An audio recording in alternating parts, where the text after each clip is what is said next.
안녕하세요. 지긋지긋한 이혼 소송을 마친 30대 여성입니다. 남편과는 학교 선후배 사이였어요. 남편은 저보다 3살 많은 복학생 선배였는데 처음부터 저에게 무척 적극적으로 다가왔어요.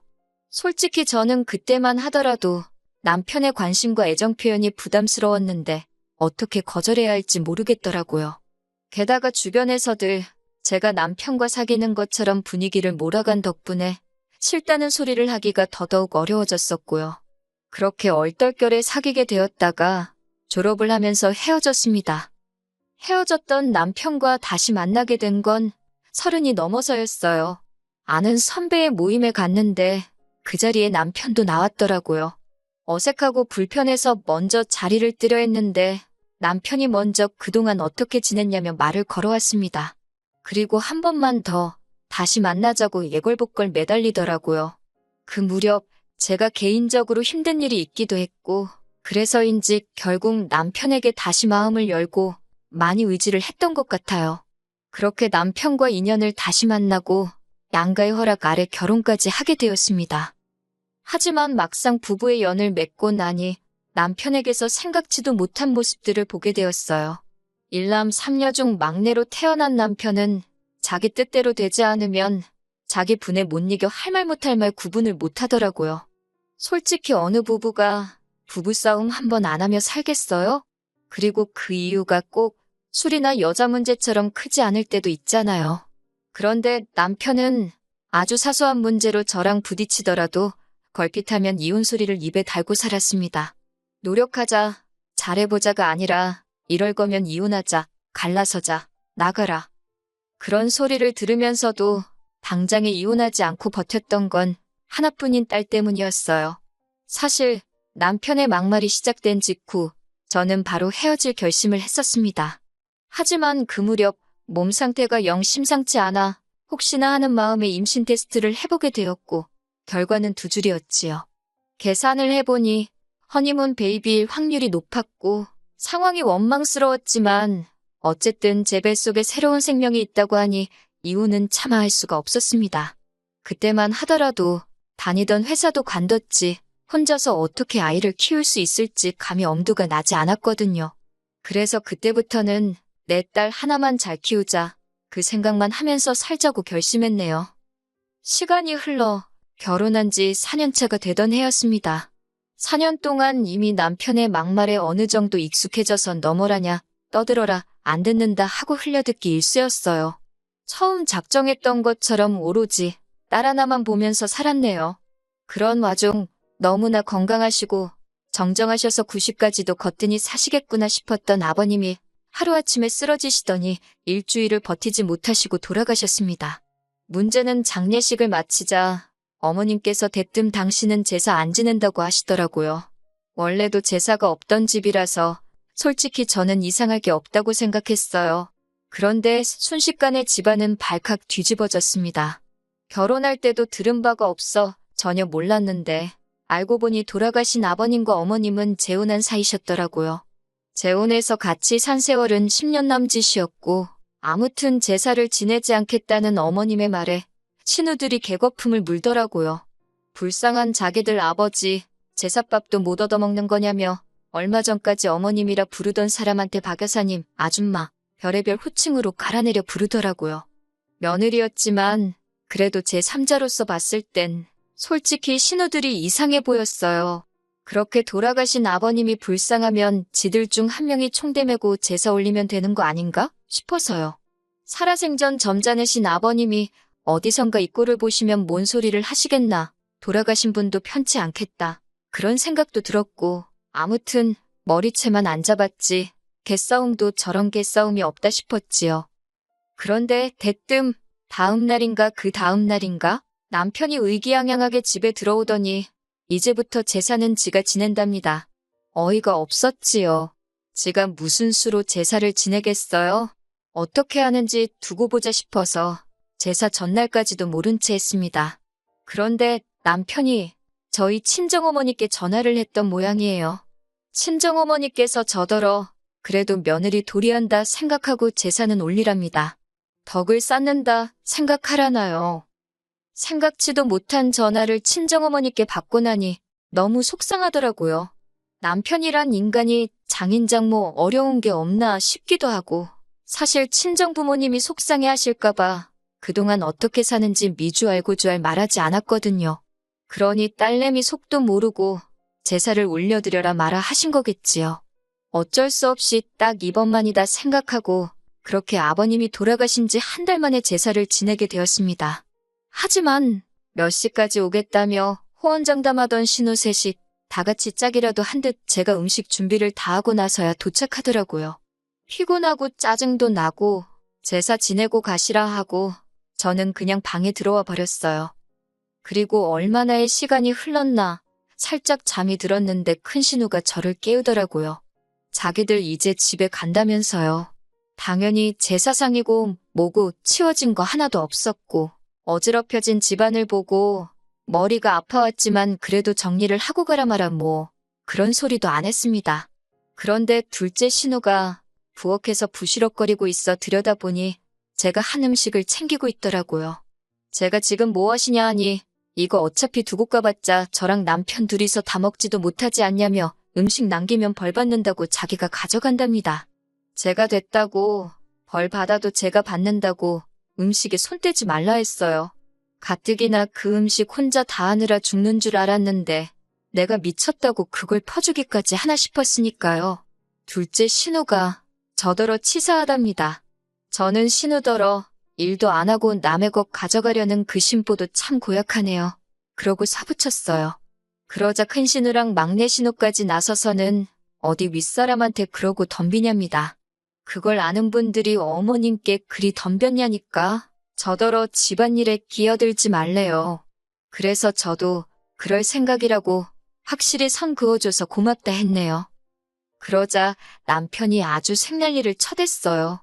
어디 신우들 어려운 줄 모르고 하고 싶은 말 다 하고 사냐고요. 내가 지금 누구 제사 지내다 이 욕을 보고 있는데 그런 생각을 하니까 예전과 달리 분노라고 해야 하나요? 삭혀지지가 않는 거예요. 그런데 남편이 먼저 저더러 이혼하자입니다. 시댁 식구들 알기를 우습게 하는 여자는 자기 마누라 할 자격이 없다나요? 자기는 누이들하고 살 테니 저더러 혼자 잘 먹고 잘 살라고요. 그때 신우들 표정은 가관이었어요. 갑자기 다 큰 남동생이 당장이라도 자기들한테 들러붙을 것 같았는지 아주 아연실색을 하더라고요. 남편은 못 본 것 같았지만 막내 신우가 저더러 빨리 미안하다고 하랍니다. 막 뒤에서 열심히 저한테 꼴 같지 않은 사인을 보내던데 저는 보란 듯이 그래 이혼하자 그랬습니다. 아주 담담하게 이혼하는 게 좋겠다고 했어요. 그러자 이번만큼은 남편도 약간 주춤하는 기세를 보이대요. 그리고 이튿날 남편이 집을 나갔습니다. 처음엔 평소처럼 출근한 줄 알았는데 퇴근할 시간이 지나도록 집에 안 오더라고요. 걱정은 하나도 안 되었지만 그래도 어디 가서 비명행사한 건 아닌가 싶어서 전화는 한번 걸어봤어요. 그랬더니 또 그건 봤더군요. 한다는 소리가 자기 기분 풀릴 때까지 안 들어갈 거랍니다. 생활비도 안 줄 거라고 그래요. 어이가 없어서 그냥 빨리 협의 이혼하고 깔끔하게 갈라서 자니까 그건 싫다면서 자기 없는 동안 제가 뭘 잘못했는지 반성하랍니다. 어이가 없어서 전화기에 대고 신나게 웃은 다음에 제발 집에 들어오지 말라고 했어요. 이후로 저는 친정부모님에게 그동안 제가 겪은 일을 털어놓았습니다. 전에는 그래도 시집간 맏딸이 부모님 걱정시키는 건 자식된 도리가 아니다 싶어서 어지간한 일은 말씀드리지 않았거든요. 부모님께선 제 이야기를 들으시곤 말 그대로 당신들 가슴을 내리치셨습니다. 앞으로 어쩔 거냐고 물어보시길래 일단 직장을 알아볼 생각이라 했어요. 남편인지 뭔지 그 작자가 언제 집구석에 기어들어올지도 모르겠지만 더 이상 그 인간 돈 한 푼도 쓰기 싫다고요. 이후로 친정의 아이를 맡기고 저는 회사를 다니기 시작했습니다. 사실 저희 딸이 10달을 채우지 못하고 8개월 만에 세상 구경을 했어요. 그렇다 보니 처음부터 돈이 좀 많이 들어가게 되었는데 남편 벌이가 괜찮았거든요. 저한테 좋은 남편은 아니었지만 아이한테는 경제적으로 좋은 아빠였지요. 그래서 솔직히 치사하고 더러울 때도 있었지만 그래도 돈 타서 쓰는 죄다 생각하고 어거지로 참고 살은 거예요. 하지만 이혼하자는 소리가 안 먹히니까 결국엔 돈 가지고 이러는구나 싶어서 하루라도 빨리 어떻게든 경제적으로 자리를 잡아야겠다 싶었네요. 그리고 이후로 저는 남편에게 단 한 차례도 연락하지 않았습니다. 한 달, 두 달이 지나도록 아무런 반응도 보이지 않았지요. 그러니까 오히려 남편이 불안해졌던 모양이에요. 집 나간 지 한 4개월쯤 되었을 땐가 모르는 번호로 전화가 걸려왔는데 직감적으로 남편이란 걸 알 수 있었습니다. 저는 그 전화를 일부러 받지 않았고요. 그러자 두어 번 정도 전화가 더 걸려왔고 역시나 받지 않았더니 뭐가 급했는지 이번에도 장모인 친정어머니께 전화를 걸었더군요. 친정어머니가 이야기를 전하시길 남편이 슬쩍 화해하고 싶다는 뜻을 보이더랍니다. 하지만 정신을 들차린 건지 친정어머니더러 판을 좀 깔아달라고 그랬다나요? 친정어머니가 저더러 어쩌고 싶냐 물으시길래 됐다고 했습니다. 남편 목소리 안 듣고 사니 살 것 같고 얼굴을 안 보고 사니 속이 다 후련하다고 이혼이나 마무리 짓게 집에 들어오란다고 전해달라 했지요. 그리고 며칠 뒤 남편이 집에 들어왔습니다. 한다는 소리가 이혼해 줄 테니까 저더러 애를 포기하라대요. 그럼 그렇지. 이 치사한 인간이 쉽게 저를 놔주지 않을 거라 생각은 했지만 그래도 지 자식을 가지고 이럴 줄은 몰랐어요. 이제껏 아이 하나만 보고 버텨왔기에 제 속은 말이 아니었습니다만 알겠다 했습니다. 당신이 그렇게 우리 애를 사랑하는지 전에는 내가 몰랐다고 앞으로 잘 키워달라고 했어요. 그러자 남편이 어떻게 엄마라는 사람이 그렇게 쉽게 자기 애를 포기할 수 있냐고 오히려 난리를 치더니 급기야는 아주 발악을 하더라고요. 못 준다고 할 땐 언제고 가지라니까 난리냐고 저도 악을 썼어요. 마치 우리 애가 짐짝 취급을 받는 것 같아서 제 속은 타들어갔지만 이렇게라도 하지 않으면 결국 또 남편한테 끌려다니겠구나 싶어 어쩔 도리가 없었습니다. 한바탕 전쟁을 치르고 나서 신우 셋한테 연락을 받았어요. 특히 큰 신우는 할 이야기 없다는 저를 붙들고는 자기한테 한번 털어놔보라며 들어주려는 척을 하더라고요. 에라 모르겠다는 심정으로 결혼 직후부터 남편이 보인 행동들과 막말들을 다 이야기했습니다. 그러자 신우가 한다는 말이 그건 다 제 오해래요. 아무래도 남편이 막내다 보니 조금 떼쓰는 경향이 있는데 저한테는 오빠다 보니 어떻게 떼를 써야 할지 몰라서 그렇게 말이 먼저 나간 걸 거라는 말도 안 되는 변명을 늘어놓더라고요. 그러면서 한다는 소리가 술 문제도 여자 문제도 아니고 그렇다고 돈을 못 벌어오는 것도 아닌데 저더러 참고 살랍니다. 원래 부부관계라는 게 한쪽이 참아주고 받아주고 그러면서 버티는 거라나 어쩐다나 그런 소리를 듣고 있으니 내가 뭘 바란 건가 싶더라고요. 어차피 팔은 안으로 굽는 걸 알면서 협의 이혼으로 진행하고 싶었지만 숙려기간에 남편이 마음이라도 바꾸면 전부 백지화 된답니다. 그 소리를 듣고는 바로 소송으로 마음을 굳혔어요. 변덕스럽고 찌질한 인간이 분명히 한다 했다 안 한다 했다 왔다리 갔다리 할 게 불보듯 뻔해서요. 그제서야 남편은 위자료까지 뺏기게 생겼다 싶어서인지 제 앞에서 싹싹 빌었습니다. 두 번 다시는 이혼의 이응자도 입에 담지 않겠다며 저 없으면 못 산다나요. 그런 남편에게 나는 당신이 없어야 산다고 사부쳤습니다. 그리고 그동안 이혼하자 소리 입에 달고 산 거, 생활비랑 얘 가지고 협박한 거, 그런 게 다 증거로 인정을 받아서 제가 이기면서 이혼 소송이 마무리되었습니다. 여기 이렇게 짧게 적어서 그렇지 솔직히 1년이나 걸렸어요.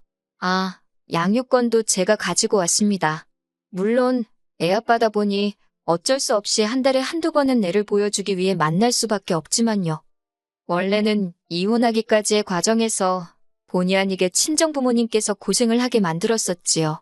아이 데리고 집 나와 사는 동안 제가 일 나가고 부모님이 아이를 케어해 주셨거든요.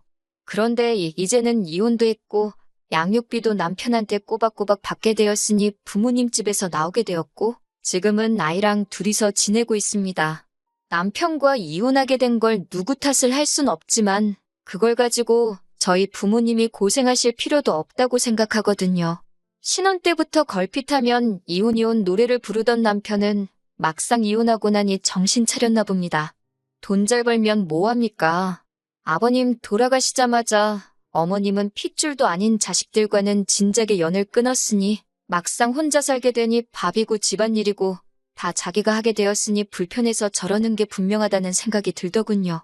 그렇게 우기던 아버님 재산은 앞으로 지가 스스로 준비하려나? 아니면 지 누이들이 제 시간에 와서 도와주려나 의문이네요. 아이를 아빠 없이 키우고 싶지 않아 참아왔었는데 이혼하고 나니 별거 아니더군요. 오히려 엄마 아빠가 화목하지 않은 집안에서 아이를 키우는 것보다 아이한테도 이 편이 더 나은 것 같습니다. 애 때문에 참고 살아가기엔 제 남은 인생이 너무 아깝잖아요? 얼마 전에 온 남편의 정신 차렸고 앞으로 좋은 아빠, 좋은 남편이 되겠다는 연락을 마지막으로 남편의 전화번호를 차단했습니다. 친정부모님은 좋은 사람 만나서 때가 되면 재혼을 하라는데 사실 엄두도 안 나네요.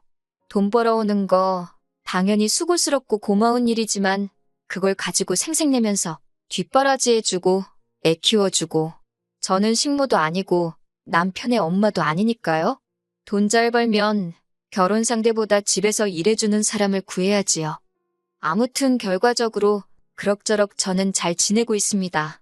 이혼은 분명 쉽지 않은 결정이었지만 후회 없는 선택이었어요.